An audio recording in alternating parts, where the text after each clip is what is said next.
Hello everyone, एक बार फिर से स्वागत है आप सभी का online math room YouTube channel पर, जहां पर मैं पंकज, आपका दोस्त, आपका भाई, आपका मेंटर लेकर आया हूं एक ऐसी सीरीज जिसमें आप सीखते हैं कॉम्पिटिटिव एग्जाम से जुड़े सारे मैथमेटिक्स और रीजनिंग के शॉर्टकट्स और सारी की सारी ट्रिक्स।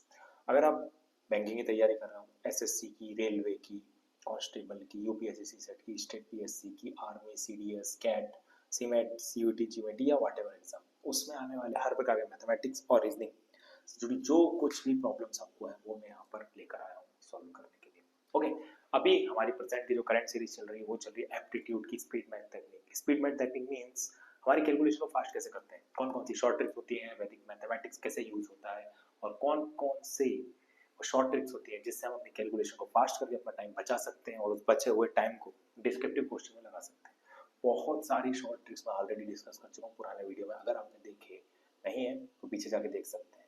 ओके, आज मैं लेकर आया हूँ एक और इम्पोर्टेंट सीरीज जिसके अंदर हम सीखेंगे ओके लॉज ऑफ इंडाइसिस, मतलब ओके जो सर्ट्स आप बचपन से पढ़ते आ रहे हैं उससे रिलेटेड क्वेश्चन भी कई बार आ जाते हैं। ओके, सिंप्लीफिकेशन अप्रोक्सीमेशन में आ जाते हैं।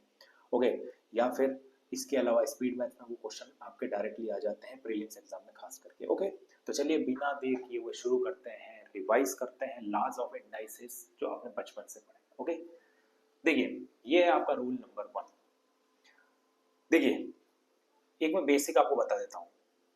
ये होता है बेस और इसको कहते हैं पावर, ये आप सब जानते हैं। देखिए अगर मैंने ऐसा लिखा है a raise to the power m, तो ए यहाँ पर होता है बेस, ये सबको पता है, और एम होता है पावर, ये हम बचपन से पढ़कर आ रहे हैं। ओके, तो अब रूल्स क्या कहते हैं, देखिए रूल नंबर 1 ध्यान से सुनेगा।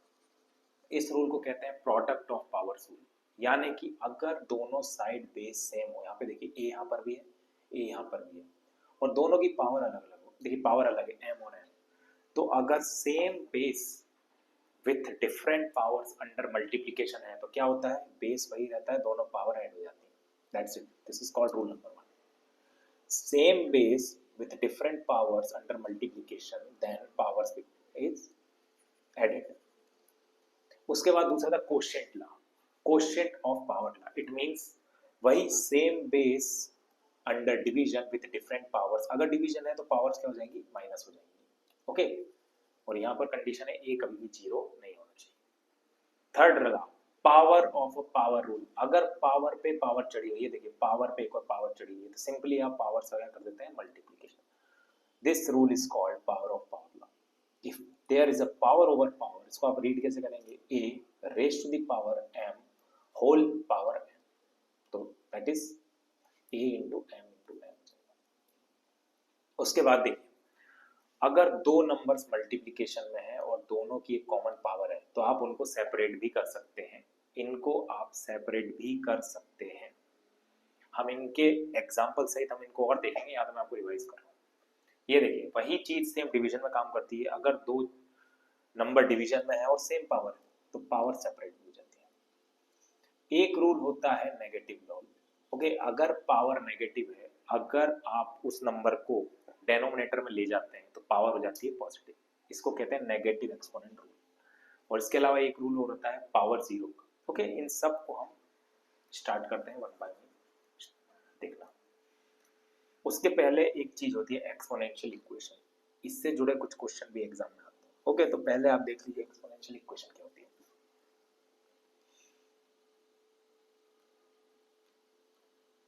ये होता है आपका एक रूल, अगर इक्वलिटी साइन के दोनों और बेस सेम है और पावर अलग अलग है, तो अगर बेस सेम है तो पावर भी बराबर हो जाते हैं। इक्वलिटी साइन के साथ अगर लेफ्ट हैंड साइड और राइट हैंड साइड पे बेस सेम है लेकिन पावर्स डिफरेंट है तो पावर्स भी इक्वल हो जाती है।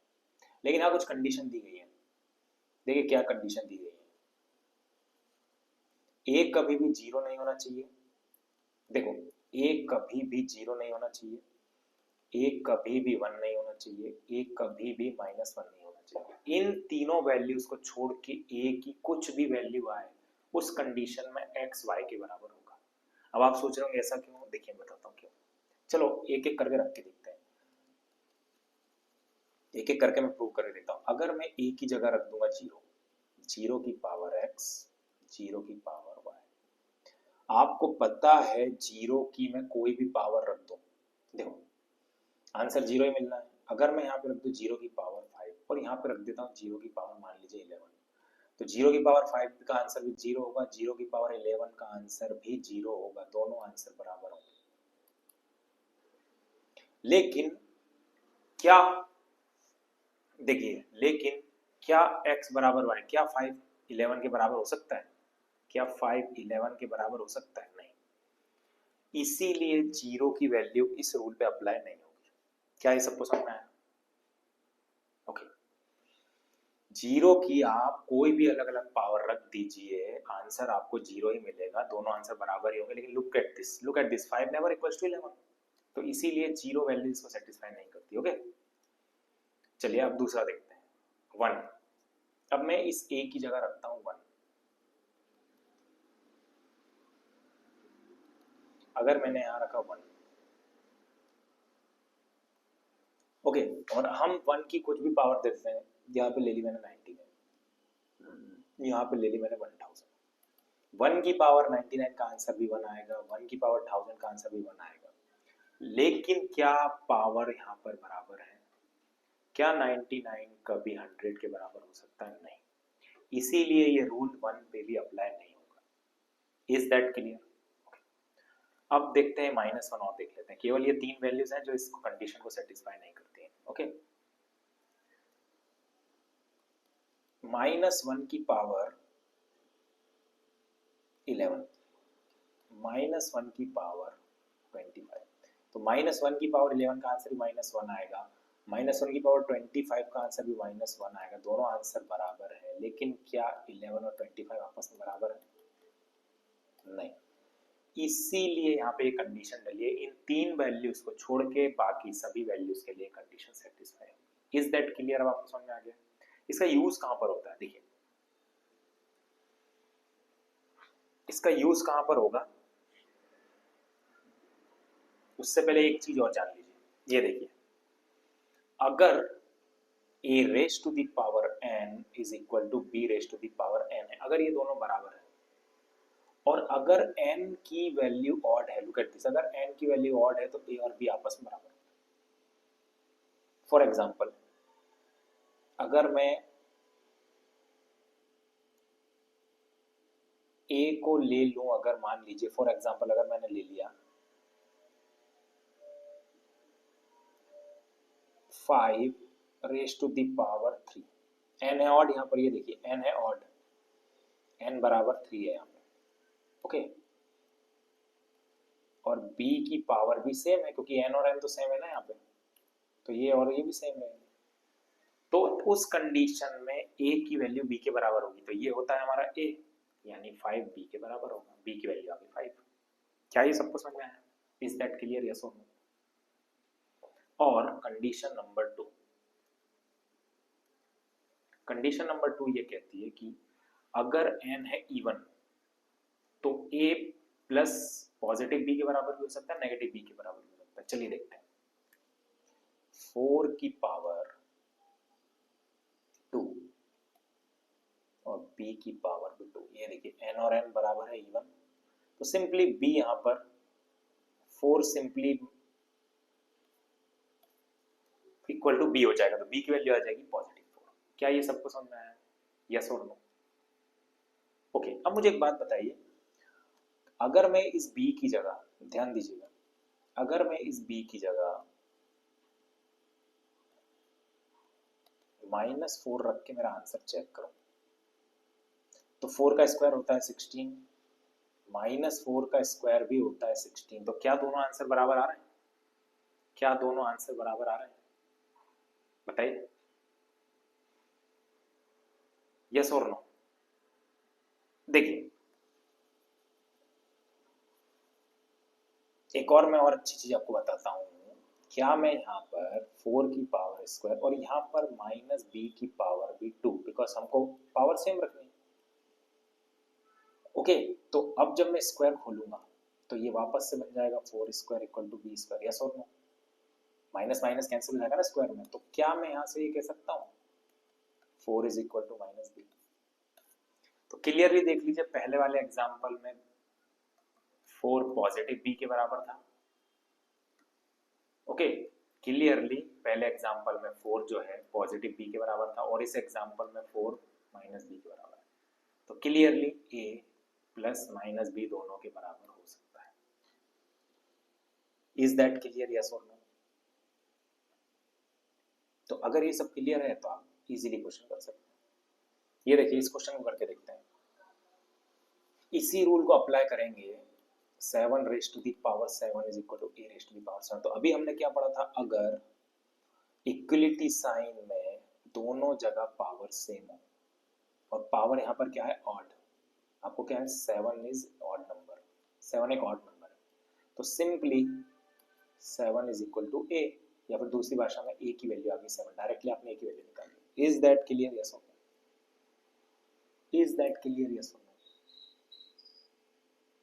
ओके, तो वही वाला पुराना रूल है, अगर पावर दोनों साइड सेम है और ऑड है तो सिंपली ये वाली बेस किसके बराबर हो जाएगी।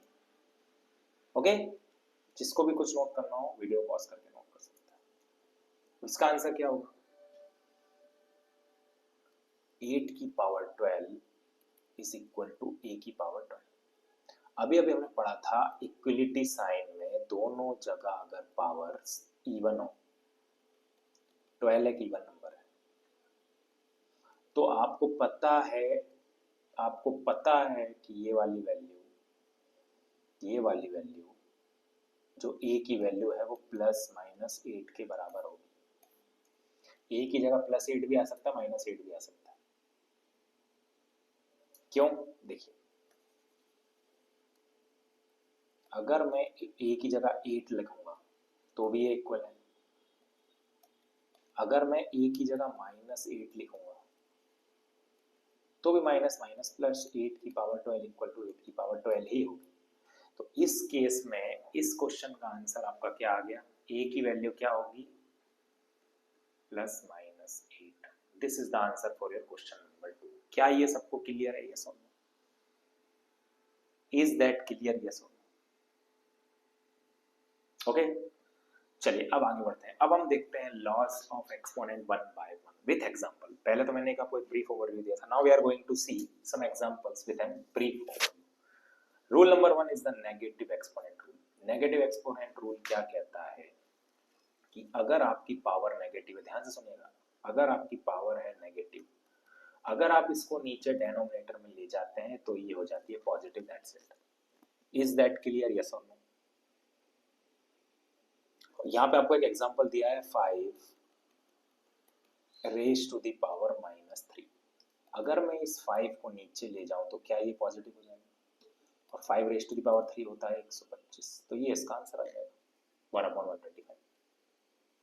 क्या ये सबको समझ में आया rule number 1? Is that clear, yes और नो? ओके, इससे रिलेटेड एक चीज और है, अगर आपका नंबर ऐसा है a/b raise to the power minus 3, ध्यान से सुनिएगा, तो अगर मैं इन दोनों नंबर का रेसिप्रोकल ले लूं, a बाय b को मैं b बाय a लिख दूं तो पावर हो जाती है पॉजिटिव, दैट्स इट। अगर आप नंबर का रेसिप्रोकल करते हैं तो पावर का सिंबल चेंज हो जाता है, नेगेटिव है तो पॉजिटिव हो जाएगा, पॉजिटिव है तो नेगेटिव हो जाएगा। क्या ये रूल नंबर 1 सबको समझ में आया, ये सुनो? तो ये होता है नेगेटिव एक्सपोनेंट रूल। अगर हम नंबर को डेनोमिनेटर में ले जाते हैं तो सिंबल चेंज हो जाता है, अगर हम रेसिप्रोकल लेते थे तो भी बदल जाता है। चलिए रूल नंबर 2 देखते हैं, multiplication of power with the same base. मैं आपको बता चुका, अगर दोनों साइड बेस सेम हो, same base with different power under multiplication, same base with different power under multiplication, तो आंसर क्या हो जाता है, पावर ऐड हो जाता है। ये देखिए एग्जांपल, बेस सेम है, 5 यहाँ पे भी है, 5 यहाँ पर भी है, पावर दोनों डिफरेंट है 31, तो क्या होगा, बेस वही रहेगा 5 और दोनों पावर्स का एडिशन हो जाएगा, तो फाइनल आंसर क्या हो जाएगा, 31 + 19 is 55 raise to the power 50 is the final answer. क्या ये सबको समझ में आया, ये सब? This is multiplying powers with same base rule. Last में हम सारे रूल खत्म होने के बाद कुछ एक्सरसाइज करेंगे प्रैक्टिस क्वेश्चन की, डोंट वरी। चलिए रूल नंबर 3 देखते हैं, dividing powers with same base. अब बेस सेम है, ए यहाँ पर भी है, ए यहाँ पर भी है, पावर डिफरेंट है, अंडर डिवीजन मल्टीप्लाई हो तो पावर ऐड हो जाती है, डिवाइड हो तो पावर सब्ट्रैक्ट हो जाती है। ओके, यस और नो? तो ये वाला फॉर्मूला कब लगेगा, जब आपका m ग्रेटर देन n हो, मतलब पहली वाली पावर, ये वाली पावर दूसरी वाली पावर से बड़ी हो। लेकिन अगर दूसरी वाली पावर बड़ी हो गई, दूसरी वाली पावर बड़ी हो गई अगर, ओके, तो आपका फाइनल आंसर क्या हो जाएगा, 1/n माइनस, 1/n माइनस। मैं दोनों एग्जांपल आपको देता हूँ। देखिए पहला एग्जांपल है 5 raise to the power 12 divide by 5 raise to the power 4, same base under division, तो क्या करेंगे, पावर सब्ट्रैक्ट कर देंगे, 12 माइनस 4, तो ये आंसर आ जाएगा 5 रेज टू द पावर 8। क्या ये सबको समझ में आया, यस और नो? अब देखिए एक एग्जांपल जो नीचे वाले का है वो भी देता हूँ मैं। अगर आपका क्वेश्चन ऐसा होता 5 raise to the power 3 divide by 5 raise to the power 7, तो सिंपली आप इसको भी डायरेक्ट भी देखिए, डायरेक्ट भी कर सकते हैं। एक क्वेश्चन तो ये है, देखिए जो आपने पढ़ा है भाई 3 माइनस 7, तो 3 माइनस 7 कितना होता है, -4। अब इसको नीचे ले जाएंगे तो 1/5 रेज टू द पावर 4 आपका आंसर आ जाएगा। वही चीज लिखी थी यहाँ पर, ये वाला फॉर्मूला इसमें अप्लाई कर देंगे तो 1/ बड़े में से छोटे को माइनस कर दीजिए, तो ये भी वही आ गया आंसर सेम। तो बेटर है ये एक ही फॉर्मूला याद रखिए, नीचे वाला तो आपको बताया गया है, तो बेटर है कि इसकी जगह यही यूज करिए बस। वो तो नेगेटिव पावर होगी तो आप अपने आप उसको नीचे ले जाएंगे, दोनों में सेम ही रूल अप्लाई होगा, वो तो अलग अलग बता दिया है पावर के बेसिस पे, उसका कोई मतलब नहीं है। ओके, तो मैं तो ये कहूँगा पहला वाला ही फॉलो करो, इसकी जरूरत नहीं है, पहले वाले से सारे क्वेश्चन। आइए अब देखते हैं rule number 4। Okay, power over power, अगर पावर के ऊपर एक और पावर है तो दोनों का मल्टीप्लाई कर दो। For example 9 raise to the power 3 whole raise to the power 7, तो आप क्या करेंगे, 9 raise to the power, power over power मतलब multiply the power, so that's it. 9 raise to the power 21 is your answer, 9 raise to the power 21 is answer. Power के ऊपर power चढ़ी हुई है तो पावर को मल्टीप्लाई कर दो, दैट्स इट। चलिए रूल नंबर 5, अलग अलग बेस। आप बहुत ध्यान से देखिएगा, अभी तक सब में बेस सेम था और पावर अलग अलग थी, सेम बेस था और पावर अलग अलग थी। अब पावर सेम होने जा रही है और बेस अलग हो रहा है, look at this, power mm और बेस अलग अलग है।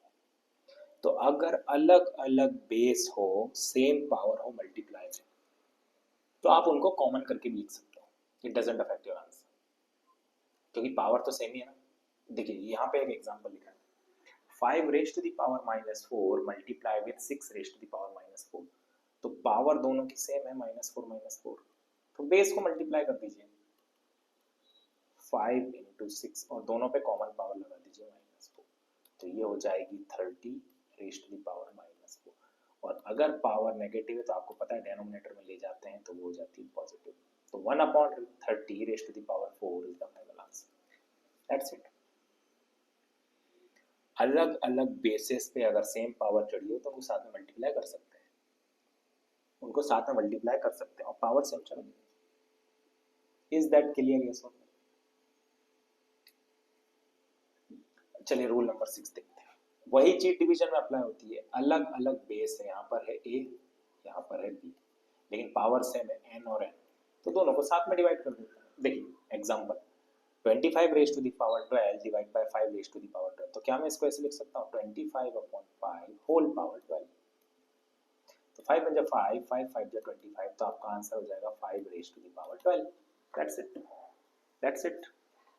बहुत सिंपल रूल्स हैं, इससे जुड़ा कोई ना कोई क्वेश्चन कभी ना कभी एग्जाम में टकरा जाता है, तो अगर रूल्स याद रहते हैं तो हम जल्दी से उन्हें सॉल्व कर सकते हैं। और लास्ट रूल है आपका जीरो एक्सपोनेंट रूल, किसी भी नंबर की पावर अगर जीरो होती है तो आंसर बनाता है। इस पे एक डिटेल वीडियो मैं ऑलरेडी अपने चैनल पर अगर आपको ये जानना है कि किसी भी नंबर की पावर 0 अगर 1 होती है वो क्यों होती है, तो आप पीछे जाके देख सकते हैं। ओके, बहुत अच्छे से मैंने उसमें सब कुछ समझाया है, पूरी रीजन समझाई, आप जाके देख सकते हैं। तो याद रखिएगा, किसी भी नंबर की पावर अगर 0 है तो आंसर 1 आता है। 1000 की पावर भी अगर 0 आ जाएगी तो आंसर 1 ही होगा। क्यों होता है वो, उसका डिटेल एक्सप्लेनेशन वहां पे दे चुका हूँ, बहुत अच्छे से आपको मैंने बताया। तो ये सारे होते हैं लॉज ऑफ एक्सपोनेंट, एक्सपोनेंट से जुड़े रूल्स, जो कभी ना कभी क्वेश्चन सॉल्व करने में कभी ना कभी आ जाते हैं सिंप्लीफिकेशन या प्रीलिम्स में, 4 ऑप्शन के साथ। ओके, तो बस ये थे सारे रूल्स, ये सब मैंने आपको बता चुका हूँ विथ एग्जांपल। एक्सपोनेंशियल इक्वेशन मैंने आपको बता दी क्या होता है।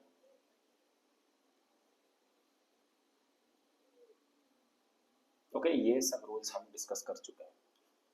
अब हम क्वेश्चन करने जा रहे हैं इनके बेसिस पे। ओके, चलिए क्वेश्चन नंबर 1 आपकी स्क्रीन पर है। वीडियो को पॉज करके क्वेश्चन को सॉल्व करके देखिए आपसे बन रहा है या नहीं।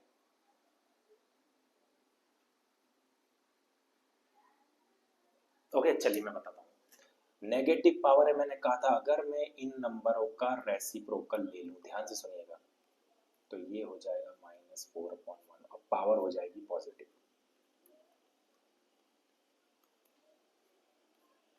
यस और नो?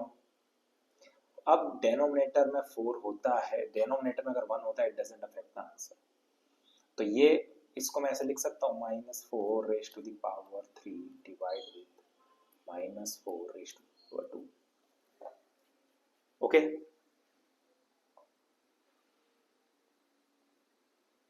ओके, अब देखो same base under division, same base under division, यहाँ पे भी -4 है, यहाँ पे भी -4 है, तो एक और रूल लग जाएगा। जब सेम बेस अंडर डिवीजन होती है, हम क्या करते हैं, पावर्स को सब्ट्रैक्ट करते हैं। तो -4 3 - 2 is 1, -4 raised to the power 1, it means the final answer is -4, that's it।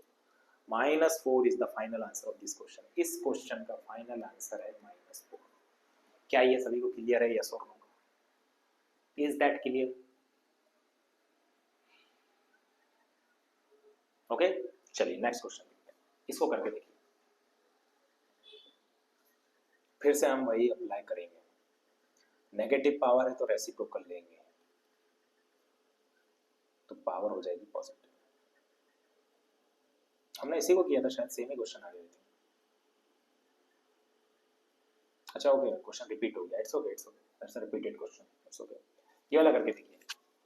n की क्या वैल्यू होगी, for find the value of n when 5 raise to the power 3n + 1 is equal to 5 raise to the power 7 divided by 5 raise to the power. Okay, कोई issue नहीं। 5 raise to the power 3n + 5 is equal to, देखिए same base under division, जब same base under division होती है we subtract the power 7 - 10, तो ये हो गया 5 3n + 5 raise to the power 5। और आपको पता है जब इक्वलिटी साइन में दोनों साइड्स बेस सेम होती है, अगर इक्वलिटी साइन के साथ दोनों साइड बेस सेम होती हैं तो इसका मतलब पावर भी इक्वल होती है। 3n + 5 is equal to -2, that's it. यहाँ पे एक रूल लगता है, कौन सा, ये वाला, a raise to the power n is equal to a raise to the power then m is equal to n। ये रूल लगता है, पावर भी इक्वल होती है अगर बेस इक्वल हो तो बस 5 को वहां भेज दीजिए, -2 - 5। ओके, तो n इक्वल टू -2 - 5 -7 और यहाँ से 3 आएगा, तो ये इसका आंसर हो जाएगा -7/3 is the value of n, that's it. यहाँ पे ये रूल लगा, अगर इक्वलिटी साइन में दोनों साइड सेम बेस हो तो पावर भी इक्वल होती है, पावर भी इक्वल होती है। -7/3 इज द फाइनल आंसर। मेरा कॉफी की याद आ रही है, सब लग रहा है।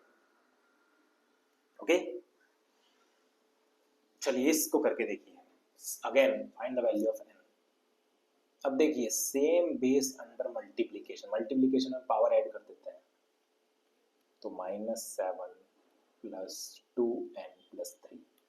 और एक side same base under division, एक साथ दो नियम लग रहे हैं, तो we subtract the powers 11 minus 5, तो यहाँ पे क्या हो जाएगा -7 + 3 दैट इज -4, और यहाँ पे क्या हो जाएगा अगेन इक्वलिटी साइन के साथ अगर दोनों साइड बेस सेम है तो पावर भी सेम होती है, तो 2n - 4 = 6, तो 2n = 6 + 4, तो n की वैल्यू क्या हो जाएगी 10/2 दैट इज 5, दैट्स इट। तो यहाँ पे तीन नियम लगे एक साथ, लेफ्ट हैंड साइड में same base under multiplication, right hand side में सेम बेस अंडर डिवीजन, और यहाँ पर सेम बेस अंडर इक्वालिटी। तो इस तरीके से आपस में एक ही क्वेश्चन में कई लॉज लग जाते हैं। अगर आपके कंसेप्ट क्लियर है तो आप इजीली बना सकते हैं। Is that clear? यस और नो?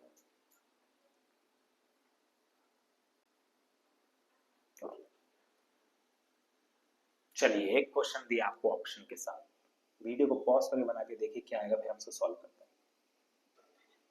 ओके चलिए अब मैं कर रहा हूं, ध्यान से देखिएगा। यहाँ देखिए सेम बेस है ऊपर, x और x under multiplication, same base under multiplication, so we add the power. Step number 1 में यहाँ लिख रहा हूँ, पावर ऐड हो जाएगी 8y - 5 + 5 - 2y।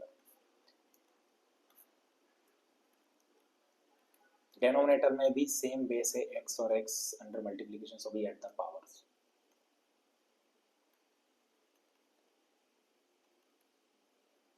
अब देखिए नेक्स्ट स्टेप में यहाँ लिख रहा हूँ 8y - 2y that is 6y,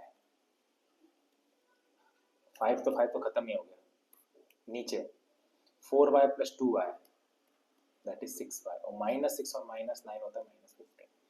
अब देखिए same base under division, look at this, यहाँ पे x है, यहाँ पे x है, और दोनों डिवीजन में है, तो वी सबट्रैक्ट द पावर्स। इसका मतलब 6y - 6y - 15, ब्रैकेट जब ओपन होंगे तो क्या होगा x to the power 6y - 6y + 15, 6y से 6y चला गया तो क्या बचा आपका answer x raise to the power 15 बचा, यानी option number 1 is your answer. क्या ये क्वेश्चन सबको क्लियर है? Option number a is the right answer. क्या सभी का यही आ रहा है? तो यहाँ पे देखो सबसे पहले सेम बेस अंडर मल्टीप्लीकेशन, यहाँ पे एक ही रूल लगा, सेम बेस अंडर मल्टीप्लीकेशन तो हमने पावर ऐड कर दी। यहाँ पे सेम बेस अंडर डिवीजन तो हमने पावर सब्ट्रैक्ट कर दी, जब सब्ट्रैक्ट करी तो हमें फाइनल आंसर मिला। क्या ये सभी को क्लियर है? यस और नो? ओके एक क्वेश्चन और बना के देखिए, इसको सिंप्लीफाई करना है आपको। इसका सिंपलेस्ट फॉर्म क्या होगा जब आप पूरा सॉल्व करेंगे? वीडियो को पॉज करके बना के देखिए आपसे बन रहा है या नहीं। ओके चलिए मैं बताता हूँ। सबसे पहली स्टेप पावर ओवर पावर, तो a to the power -mn into a to the power -2, नीचे क्या आएगा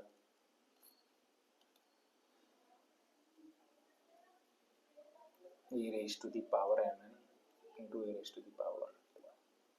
उसके बाद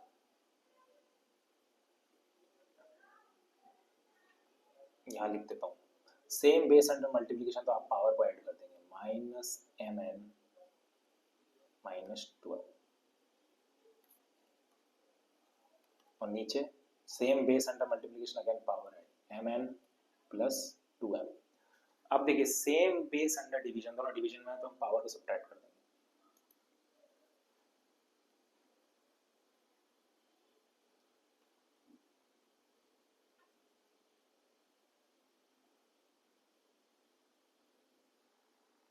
तो जब आपने ऐसा करा तो 2m से 2m चला गया, -mn क्या होता है -2m, और इसको और आप अच्छे से लिखना चाहें तो 1/a raise to the power 2mn, that's it. a raise to the power 2mn is the final answer.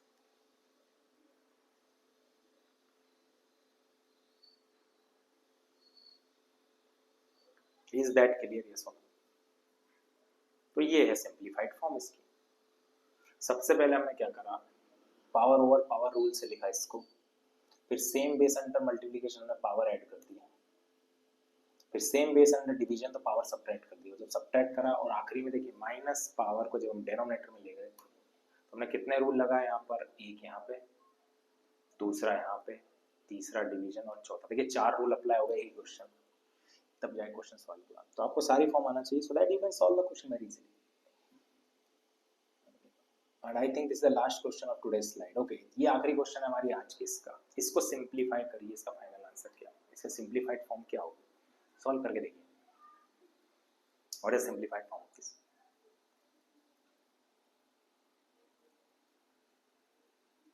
Okay चलिए,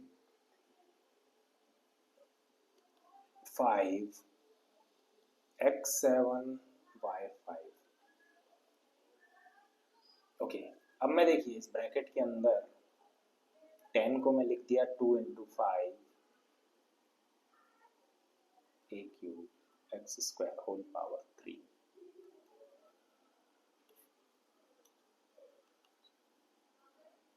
टू एक्स की पावर 5, y की पावर 3, और क्या मैं 6 को 2 इंटू 3 a स्क्वायर -2 लिख सकता हूँ। ओके, अब देखिए मैं इसको ऊपर ले जाऊंगा तो पावर पॉजिटिव हो जाएगी, और अगर मैं इसको नीचे लाऊंगा तो पावर पॉजिटिव हो जाएगी। ओके,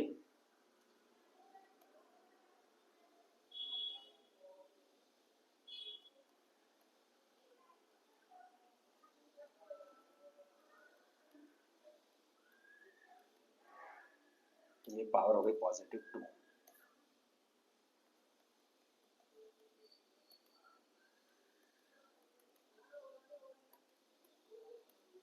ये हो गई पावर पॉजिटिव। यस और नो? कुछ नहीं करा मैंने, सबसे पहले 10 और 6 को सब टुकड़ों में तोड़ दिया, खोल दिया, 2 3 जा 6, 2 5 जा 10, और नेगेटिव पावर को मैं नीचे ले गया और नेगेटिव नीचे वाली को ऊपर ले आया, जिससे वो पॉजिटिव हो गई।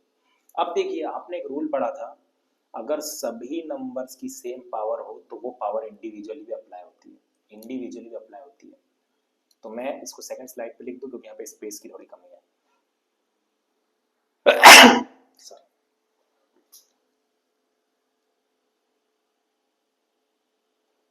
अच्छा होता है यहाँ पे जगह ही नहीं है क्या?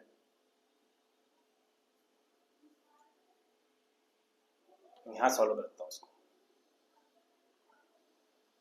इस स्टेप के बाद 5x7y5 5x7y5। अब ध्यान से देखिएगा, ये 2 की जो पावर है ये इन सभी नंबर्स पे अप्लाई है, तो मैं सब पे लगा देता हूँ। 2 3 a square y, 2 3 a square y, 2 3 a square y, इन सब की पावर 2 2 2 और 2 2 जा 4। सेम चीज मैं नीचे करूंगा, 2x5/3। सेम चीज देखिए, इन सब नंबर्स की पावर है 3, 2 5 a 3 x स्क्वायर।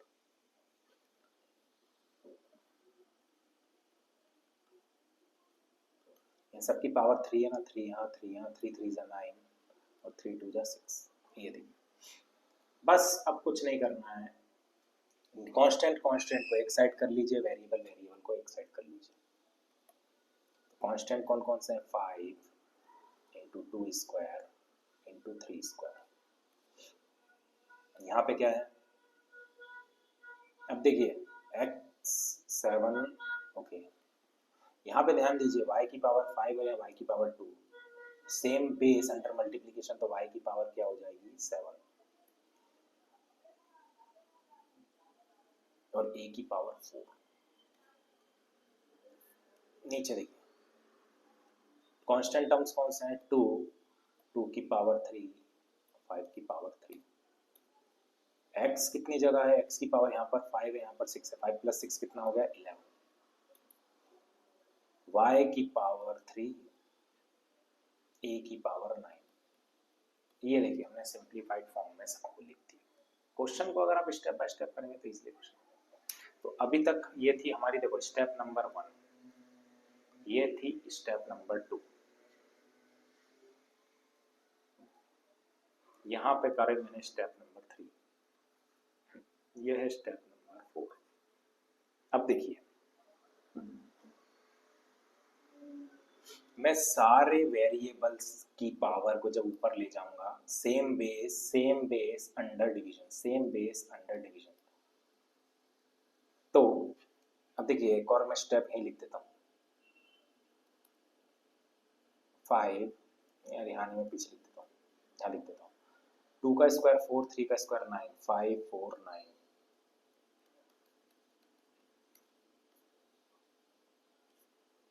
इसके डिनोमिनेटर में क्या आएगा, 2 की पावर 3, 5 की पावर 3, 2 की पावर 2।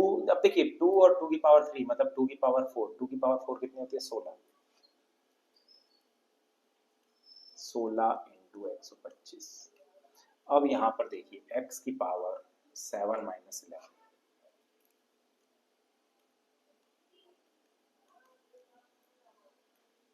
y की पावर 7 माइनस 3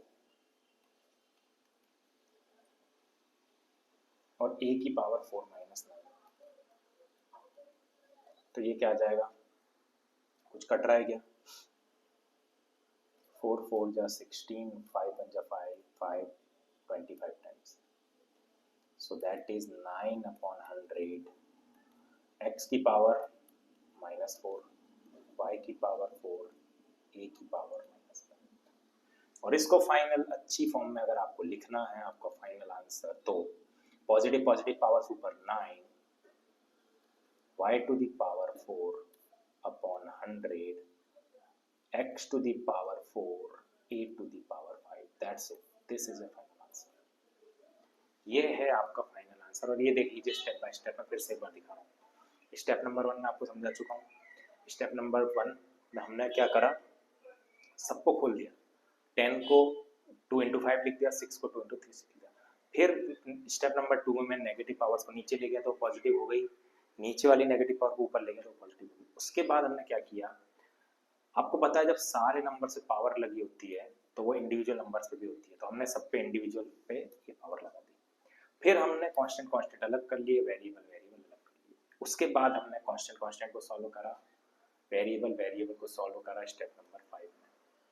और same base under division, look at this, इन दोनों को देखिए, सेम बेस अंडर डिवीजन, यहाँ पे देखिए सेम बेस अंडर डिवीजन, यहाँ पे देखिए सेम बेस अंडर डिवीजन। तो हमने क्या किया, पावर को सब्ट्रैक्ट करा है। स्टेप नंबर 6 में हमने और उन्हें सॉल्व करा, और फाइनल स्टेप नंबर 7 हमारा आंसर है, जिसमें हमने पॉजिटिव पॉजिटिव पावर्स को लिखा और डिनोमिनेटर में पॉजिटिव पॉजिटिव पावर्स को कर दिया। तो 9/4 upon 100x 4ay, ये इस क्वेश्चन का final answer. This is the final answer of the question. Is that clear? तो ये था आपका आज का session related to rules of exponent and laws of exponent, जिसमें हमने मल्टीप्लिकेशन रूल पढ़ा, डिवीजन रूल पढ़ा, पावर ओवर पावर रूल पढ़ा, okay, power of product rule पढ़ा, पावर ऑफ फ्रैक्शन रूल पढ़ा, जीरो एक्सपोनेंट रूल पढ़ा और नेगेटिव एक्सपोनेंट। तो ये था आपका complete session related to exponent and power. Okay, तो आई होप आपको सब समझ में आ गया होगा। इससे जुड़े सारी चीजें आज हमने कवर करी इस सीरीज में। ओके, तो ये था आज का वीडियो। उम्मीद करता हूँ वीडियो आपको पसंद आया। वीडियो अगर पसंद आया तो वीडियो को लाइक कीजिएगा, और अभी तक अगर चैनल को सब्सक्राइब नहीं किया है तो चैनल को सब्सक्राइब कर लीजिए, ताकि इसी तरह की तमाम शॉर्टकट्स, शॉर्ट टेक्निक्स, वैदिक मैथमेटिक्स और शॉर्ट ट्रिक्स आप जान पाएं, और जिस भी एग्जाम को टारगेट कर रहे हैं उसे क्वालिफाई कर पाएं। ओके, तो मिलते हैं नई ट्रिक के साथ नई वीडियो में। तब तक के लिए take care, bye bye, have a nice day and God bless you, bye bye.